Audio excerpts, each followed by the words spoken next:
Қатысушыны тіркеу бойынша нұсқаулық. Тіркелу үшін қабілет.елбасы-академия.kz сілтемесі арқылы өтіп, парақшаның жоғарғы жағындағы тіркелу батырмасын басыңыз. Барлық қажетті өрістерді толтырыңыз. Олар жұлдызшамен белгіленген.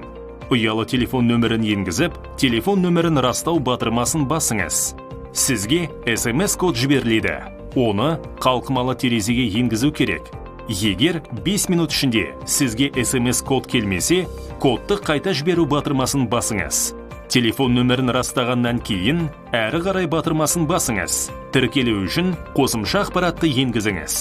Тіркелуді аяқтау үшін жеке деректерді жинауға және өңдеуге келісімді растау қажет. Барлық қажетті өрістерді толтырғаннан кейін, тіркелу түймесін басыңыз. Сәтті тіркелгеннен кейін, тіркелу сәтті аяқталды хабарламасы пайда болады, және сіз автоматты түрде жеке кабинетке өтесіз.